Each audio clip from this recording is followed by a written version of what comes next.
Bonsoir, ici Lucinda Gabriel. Donc aujourd'hui, on est le 3 septembre 2023.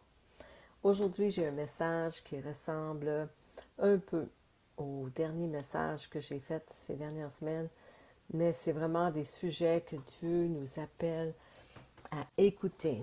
Puis vraiment, pas seulement les entendre, mais les écouter, les mettre en pratique. Le jugement vient sur la maison de Dieu. Et j'ai fait une vidéo il y a quelques semaines qui s'intitule « Soyez un vaisseau pour l'honneur ». Et j'ai senti que Dieu disait que nous devons nous purifier nos vies présentement parce qu'il veut nous utiliser dans les temps à venir, mais il faut qu'on soit pur. La semaine dernière, le Seigneur m'a fait comprendre le péché d'orgueil dans nos vies. Et nous tous, là. Et la façon dont lui, il résiste aux orgueilleux. Sachez que lorsqu'il me parle avec un message, c'est pour nous tous, là, c'est moi aussi compris. Là.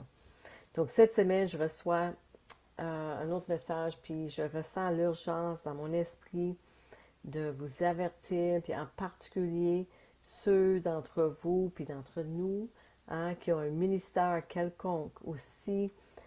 Vous êtes un croyant et que vous voulez être utilisé par Dieu, Dieu vous dit dès maintenant de le chercher de tout votre cœur et de lui demander de vous révéler si vous avez du péché dans votre vie. Grand ou petit, il faut vraiment chercher sa face. Et cela peut être de l'envie, de la jalousie, de l'amertume, de la colère ou du manque de pardon, aussi petit que cela peut vous paraître, nous devons sonder nos cœurs et nous devons nous repentir maintenant. Donc, nous devons aussi confesser nos péchés les uns aux autres et demander pardon aux gens pour les choses que nous avons pu dire ou faire qui auraient pu offusquer, parce que nous savons tous que le jour du jugement approche à grands pas. Et la Bible dit que le jugement commence d'abord sur la maison du Seigneur. Et je crois que c'est pourquoi il y a une telle urgence dans mon esprit. Parce que le temps est court et il va nous utiliser bientôt si on est prêt. 1 Pierre, chapitre 4, verset 17. Car c'est le moment où le jugement va commencer par la maison de Dieu. Or, si c'est par nous qu'il commence, quelle sera la fin de ceux qui n'obéissent pas à l'évangile de Dieu? Et si le juste se sauve à peine, que deviendront l'impie et le pécheur? Notez qu'il est écrit, si le juste est à peine sauvé. Cela devrait nous faire craindre Dieu pour ne pas prendre notre salut pour acquis. Puis je le dis régulièrement, ne prenez pas votre salut pour acquis. Allez lire la Bible pour vous-même, surtout le Nouveau Testament, puis qu'est-ce qu'il est écrit. Parce que ce n'est pas toujours exactement comme on entend dans certaines églises. Donc, le contexte de ce verset était de préparer l'Église qui était sur le point de faire face à la persécution. Et Paul les exhortait à être forts et à persévérer. Nous aussi, nous sommes sur le point d'être confrontés avec la persécution comme le monde n'a jamais vu. Et je vous le dis depuis un certain temps, ne pensez pas que c'est réservé simplement pour ou uniquement pour les gens dans l'Est du monde. C'est comme la Chine puis l'Iran. Nous autres aussi, on va la vivre. C'est écrit dans Matthieu 24, puis je vais le relire encore cette semaine. Vous entendrez parler de guerre, puis de buis de guerre, puis gardez-vous d'être troublés, car il faut que ces choses-là arrivent. Nation, puis là, je vais couper court un peu, une nation s'élèvera contre nation, royaume contre royaume, puis il va y avoir des famines, des tremblements de terre, puis tout cela, c'est juste le commencement des douleurs. On vous livrera au tourment et l'on vous fera mourir et vous serez haïs de toutes les nations à cause de mon nom. Alors aussi plusieurs succomberont et ils se trahiront, se haïront les uns les autres. Plusieurs faux prophètes s'élèveront et ils séduiront beaucoup de gens. Et parce que l'iniquité sera accrue, la charité du plus grand nombre se refroidira. Ben, moi, dans la version anglophone, ça dit que c'est l'amour du plus grand nombre se refroidira. mais celui qui persévérera jusqu'à la fin sera sauvé. Cette bonne nouvelle du royaume sera prêchée dans le monde entier pour servir de témoignage à toutes les nations. Alors viendra la fin. Donc, nous pouvons donc nous attendre à être arrêtés, persécutés et éventuellement tués. Puis les gens nous détesteront parce que nous, les croyants, sommes et serons le problème du monde. Nous n'adhérerons pas à leur agenda parce que notre corps est le temple du Saint-Esprit et nous ne nous appartenons pas. Nous appartenons à un roi qui est saint et juste et nous sommes dans le royaume de Dieu et nous sommes des citoyens du ciel. Donc si vous questionnez puis vous ne savez pas qui vous êtes, ben moi je viens de vous dire qui vous êtes dans le Seigneur. Et ne l'oubliez pas. Donc ces faux prophètes dont Paul parle sont tous ces prédicateurs qu'on entend aujourd'hui qui disent que Dieu nous aime et que nous n'avons pas besoin de changer et c'est pourquoi que le péché sera endémique dans le monde et l'amour de beaucoup se refroidira. Ceux qui nous trahiront sont ceux qui choisiront de rester dans le péché. Le jugement. Le mot jugement, il se retrouve en anglais, en tout cas dans le King James Version, 408 fois dans la Bible, 329 dans l'Ancien Testament. Donc, y en a-tu eu des jugements? Le jugement est quelque chose qui s'est produit à maintes reprises dans l'Ancien Testament où nous voyons comment Dieu a jugé les Israélites pour leurs péchés. Ils avaient le cou raide et ils manquaient de foi, même s'ils avaient vu toutes les merveilles étonnantes que Dieu a fait à travers Moïse. Et malgré tout ce que Dieu avait fait pour eux, ils ont choisi d'adorer des petits dieux comme le veau d'or et des dieux païens. C'est pourquoi Dieu les a jugés pour les humilier, afin qu'ils puissent voir qu'ils n'étaient rien sans lui. Puis de la même manière, Dieu nous humilie encore aujourd'hui afin que nous puissions voir que nous ne sommes rien sans lui aussi. Il existe deux sortes de jugements. Il y en a un qui est pour ses enfants, puis un autre qui est pour le reste du monde. Puis celui du monde est ce qu'on appelle le jour du Seigneur. Celui-là va être à la fin. Dans le Nouveau Testament, nous lisons à propos de ce jour également connu sous le nom de jour du dernier jugement, où Dieu jugera tous ceux qui ont rejeté le sacrifice de Jésus-Christ en guise de paiement pour leurs péchés. Le jugement de ses enfants, individuellement, de quoi ça a l'air? Je sens qu'en ce moment, Dieu est en train de purifier ses enfants. 1 Pierre 4, ça dit, je pense que le 17, « Chers amis, ne soyez pas surpris des épreuves enflammées que vous traversez, comme si quelque chose d'étrange vous arrivait. Au contraire, soyez très heureux, car ces épreuves font de vous des partenaires du Christ dans ses souffrances, afin que vous ayez la joie merveilleuse de voir sa gloire lorsqu'elle se révélera au monde. » Donc, les épreuves enflammées auxquelles les premiers disciples étaient confrontés devaient les aider à les affiner comme de l'or. De la même manière que nous traversons aujourd'hui des épreuves pour nous purifier de tout péché. Ne vous y trompez pas, si l'un d'entre nous est trouvé dans le péché, Dieu va le révéler. Luc 12, c'est écrit, verset 2, « Car il n'y a rien de caché qui ne soit révélé, ni de caché qui ne soit connu. C'est pourquoi tout ce que vous avez dit dans l'obscurité sera entendu dans la lumière, et ce que vous avez dit à l'oreille dans les chambres intérieures sera prêché sur les toits. » Donc, si quelqu'un a un péché, ça sera révélé. Dieu ne tolérera pas le péché dans son corps, dans son Église, dans son épouse, dans son royaume. Le péché est un péché aussi petit et insignifiant qu'il puisse nous paraître. Si nous bavardons ou calomnions sur quelqu'un de la médisance, c'est un péché. Dieu s'occupera de nous. Comment? Il nous enverra quelqu'un pour nous confronter à ce sujet. Et s'il le fait, soyons assez humbles pour l'admettre et nous repentir. Dieu résiste aux orgueilleux, mais donne grâce aux humbles. Si nous choisissons de rester dans notre entêtement et notre orgueil, Dieu cessera de nous entendre. C'est vrai. Psaume 66, 18. Si je considère l'iniquité dans mon cœur, si je garde le péché dans mon cœur, le Seigneur n'entendra pas. Dieu cessera également de nous parler et il pourra et nous et il pourra et enlèvera son Saint-Esprit de nous aussi. Psaume 51, 11. C'est David qui dit à Dieu, ne me bannis pas de ta présence et ne me retire pas ton Saint-Esprit. Récemment, j'ai rencontré un prophète, un homme qui se dit prophète, puis qui avait eu des expériences depuis l'âge de 16 ans avec le Seigneur et des choses extraordinaires que le Seigneur lui montrait là, dans des visions et tout ça. Plus tard dans sa vie, une fois marié, il avait décidé de déménager dans un autre pays pour poursuivre une carrière et de partager son don. Puis une fois arrivé, il nous avait raconté qu'il n'avait pas eu de nouvelles de Dieu pendant 3 ans. Imaginez-vous, 3 ans, aucune nouvelle de Dieu. Puis là, il est prophète, puis il s'en va là pour faire ça, puis là, Dieu arrête de lui parler complètement. Finalement, un jour, il a reçu une réponse. Mais il est là chercher la face de Dieu pendant 3 ans. Il avait même fait une dépression. Il avait compris que Dieu était plus important que le don.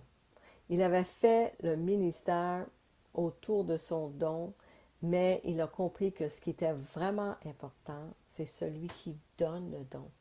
Donc, sa relation avec Dieu était plus importante que le don lui-même. Et moi, ça me fait penser à un message que j'avais reçu de Dieu il y a 2 ans. J'en ai sûrement parlé avant. Puis dans toute humilité, je vous le partage. Puis c'était un temps où on déménageait, puis là, on faisait des boîtes pendant 3 semaines. Je me levais le matin, puis on commençait, puis bang, bang, bang, puis j'étais fatiguée. Puis j'avais pas pris de temps avec le Seigneur. Puis là, un jour, quand je me suis finalement assis pour l'écouter, il m'a dit clairement, il dit, tu es tellement occupé dans mon royaume que tu as oublié le roi. Et puis là, j'ai eu comme mal au cœur. Je dis, Seigneur, pardonne-moi, pardonne-moi. Puis ça m'a pris du temps pour me rapprocher de lui, puis de le ressentir comme je le sentais avant. Donc, il faut faire attention à ça. Donc, Dieu peut arrêter de nous parler jusqu'à ce que nous nous humilions, nous nous repentions et recherchions sa face, comme il est dit dans 2 Chroniques 7, 14. Si nous endurcissons notre cœur, si nous ne nous repentons pas, son esprit peut nous quitter et il nous quittera. OK? Donc, il ne faut pas être leurré là-dedans. Dieu discipline ses enfants. Un homme ne discipline pas les enfants de son voisin parce qu'ils ne lui appartiennent pas, mais il discipline les siens parce qu'il les aime. C'est la même chose avec Dieu. Donc, pourquoi Dieu nous juge-t-il personnellement? 1 Corinthiens 11:32. Pourtant, lorsque nous sommes jugés par le Seigneur, nous sommes disciplinés afin de ne pas être condamnés avec le monde. Donc, Dieu permet des circonstances douloureuses dans nos vies afin que nous puissions grandir et maturer. Il ne veut pas qu'on soit condamné avec le monde. C'est pour ça qu'on doit être vraiment jugé avant la fin du monde. Ces épreuves surviennent afin que nous puissions expérimenter une repentance plus profonde, mourir de plus en plus à nous-mêmes et vivre uniquement pour plaire à Dieu et non aux hommes. Ces épreuves devraient nous rapprocher de Dieu, elles devraient nous mettre à genoux pour que le Seigneur puisse nous révéler ce qu'il essaie réellement de faire en nous. Habituellement, il essaie de nous rendre plus humbles, de nous enlever tout orgueil dans notre vie. Il essaie peut-être aussi de nous délivrer de différentes peurs, la peur du rejet, la peur de l'homme, la peur de manque d'argent, la peur de mourir. Donc, il veut certainement que nous nous rapprochions de lui et que nous soyons totalement dépendants de lui seul. En tant qu'enfant, il ne veut pas que nous allions chez le voisin pour de la nourriture, de la sécurité ou de l'amour. Il veut être notre Père, notre pourvoyeur, notre guérisseur, notre libérateur, notre consolateur et notre sauveur. Donc, on ne va pas chez le voisin pour chercher ce qu'on a besoin, quand notre Père a tout ce que nous avons besoin dans sa maison. Vous comprenez? C'est vraiment bien comme message. Wow, gloire à Dieu. Donc, à quoi ressemble cette discipline? Comment qu'il fait? Eh bien, ça peut ressembler à un collègue qui nous attaque à cause de nos croyances. Ça peut être quelqu'un, un membre de notre famille qui nous rejette à cause de notre position sur certains sujets dans la vie. Cela peut être un frère ou une sœur dans le Seigneur qui nous accuse à juste titre ou faussement de péché. Cela peut être Dieu nous révélant notre orgueil. Il peut s'agir aussi de situations qui nous révèlent notre peur, notre peur de l'homme, peur de mourir, peur de ne pas être assez. Rappelons-nous qu'en tant que croyants, nous n'avons pas reçu un esprit de peur, mais un esprit de puissance, d'amour et de contrôle de soi. Cela peut également ressembler à une fraude, à une perte d'emploi, un décès d'un parent, un conjoint qui nous quitte, un enfant qui est en fuite, une saisie immobilière ou même une faillite. Il y a différentes choses, des situations que Dieu peut utiliser pour nous discipliner, pour nous montrer des choses. Donc, quoi qu'il arrive dans notre vie, demandons à Dieu quel est le but. Qu'est-ce que tu essaies de m'enseigner, Seigneur, à travers cette situation? Donc, il pourrait nous enseigner l'humilité, la patience, la gentillesse, la charité, la dépendance à son égard, un amour accru, une attention accrue pour les autres, un altruisme, une foi ou une justice accrue aussi. Considérons chaque situation de notre vie comme un moyen de grâce de Dieu pour nous amener dans une intimité plus profonde avec lui et pour nous faire grandir vers une plus grande maturité dans son corps. C'est ça le but de sa discipline. Puis essayons également de considérer chaque personne qui nous fait du mal, essayons de les voir comme le moyen de grâce de Dieu, son outil pour notre purification.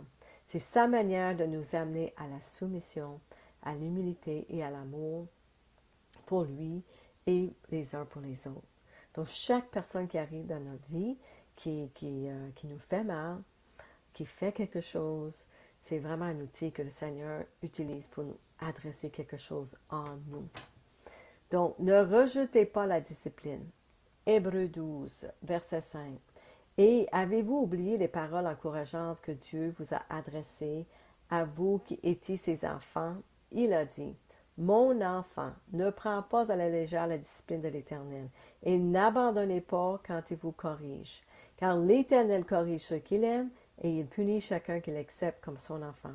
Pendant que vous endurez cette discipline divine, rappelez-vous que Dieu vous traite comme ses propres enfants. Qui a déjà entendu parler d'un enfant qui n'est jamais discipliné par son père?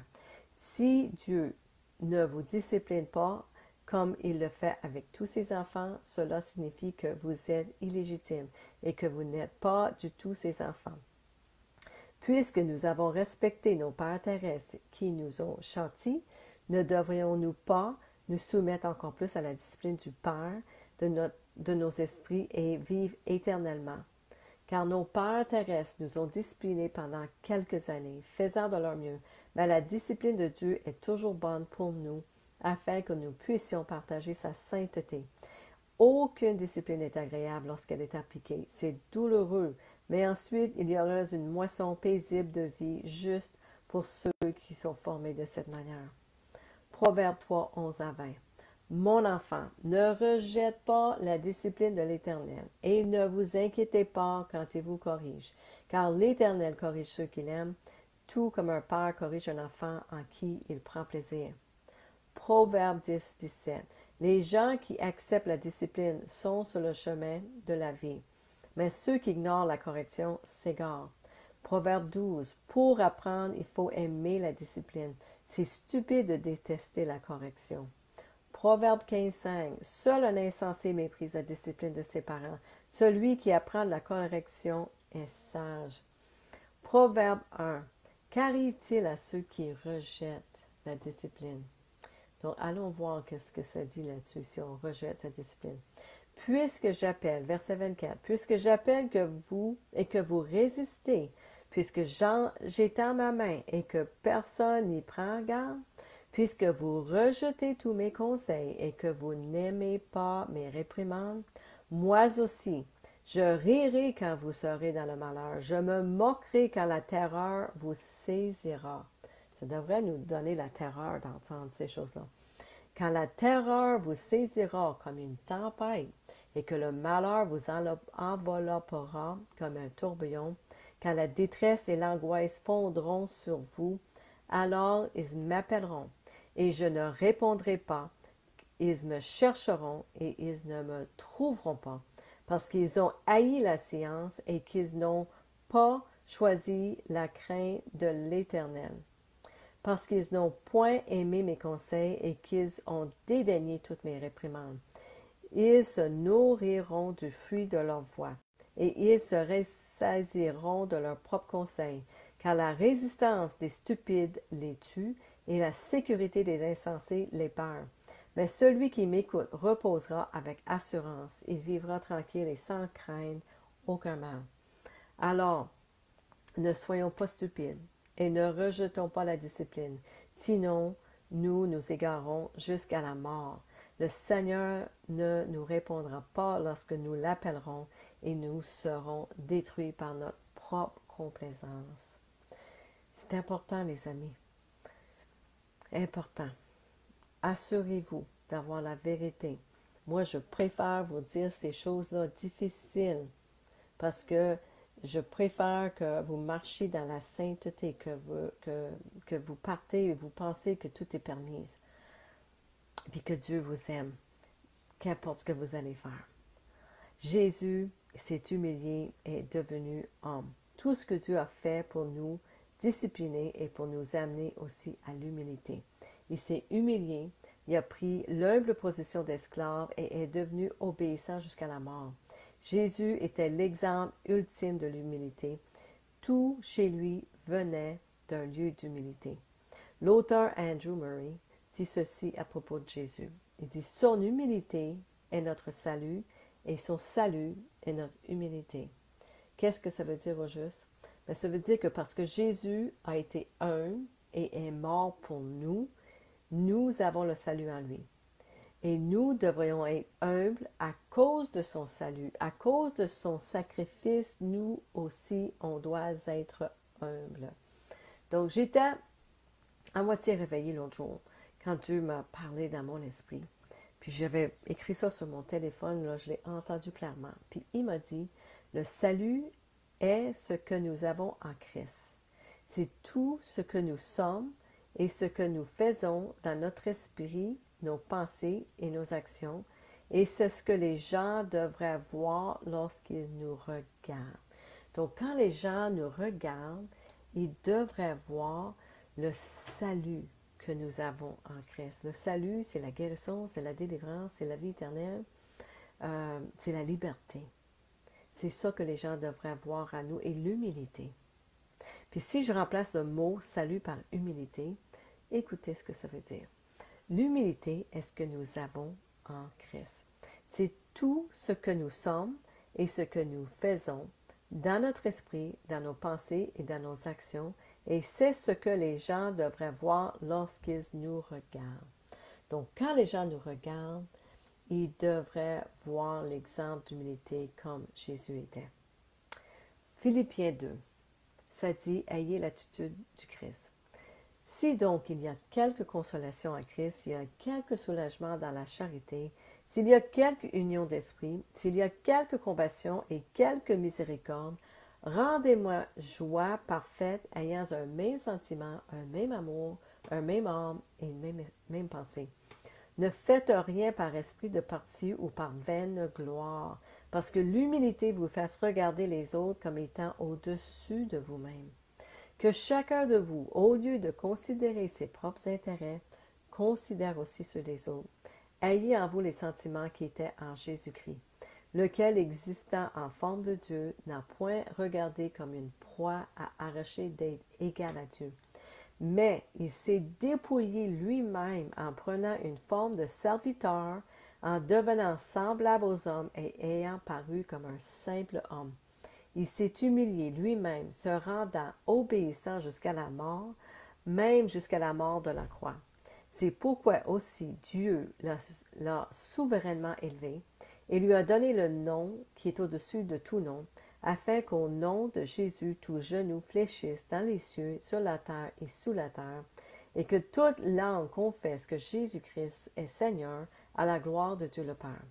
Alors, si Jésus a pris l'humble position d'esclave, s'est humilié en obéissance à Dieu jusqu'à la mort, à combien plus forte raison devrions-nous nous humilier pour lui et devant les autres?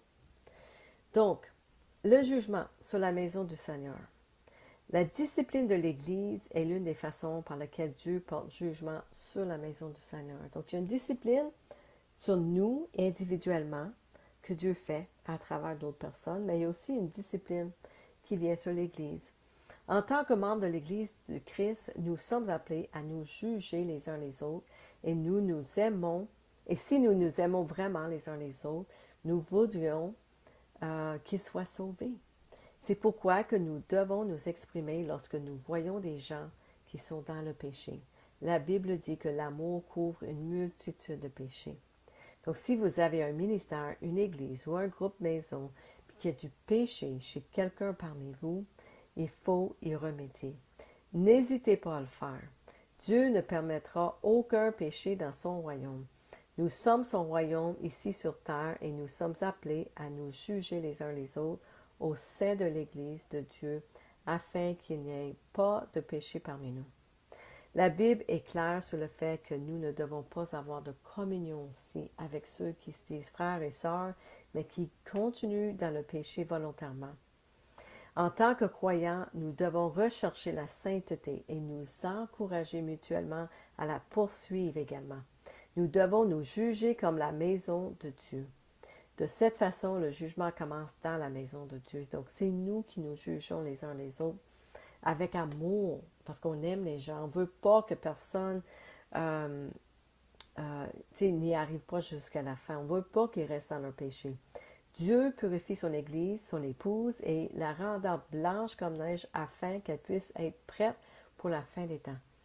Nous devons être ses témoins. Nous devons être saints comme il est saint.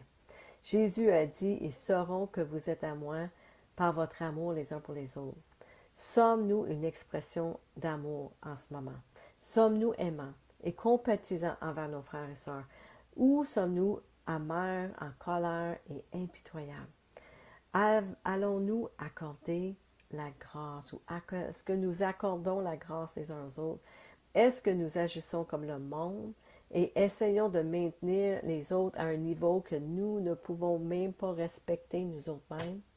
Tu sais, est-ce qu'on a vraiment la grâce pour les gens? Nous devons examiner attentivement nos cœurs et nos motivations, moi inclus. C'est la 3e vidéo que je me sens obligée de faire sur ce sujet. Dieu veut attirer notre attention là-dessus. Le jugement arrive et il commence par la maison du Seigneur. Nous devons fermer toutes les portes au diable. Nous devons vérifier notre cœur. Ce message, comme j'ai dit, s'adresse autant à moi qu'à nous tous. Dans le psaume 139, prions cette prière ensemble. Seigneur Jésus, sonde-moi, ô Dieu, et connais mon cœur, testez-moi, et connaissez mes pensées anxieuses. Signale en moi tout ce qui te scandalise, et conduis-moi sur le chemin de la vie éternelle. Au nom de Jésus, je le prie, Seigneur, pour moi et pour toutes les personnes qui écoutent ce soir, puis en rediffusion. Au nom de Jésus, je le prie. Amen.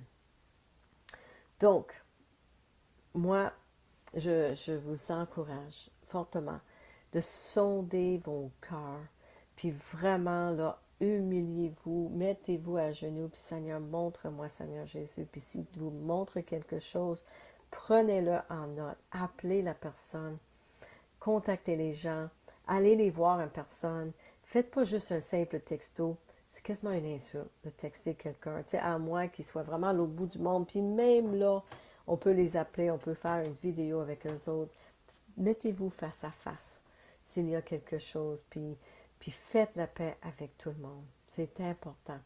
Ne gardez aucun péché dans votre cœur, parce que tout va être révélé de toute façon. Si ce n'est pas ici, ce sera le jour du jugement. Donc, c'est ça mon message. Je vous aime énormément. Et c'est ça. Je prie pour que vos cœurs soient purs et parfaits. et que vous vous préparez pour les temps qui s'en viennent. Donc, gloire à Dieu. Donc, bonne soirée, puis je vous vois bientôt, si Dieu le veut.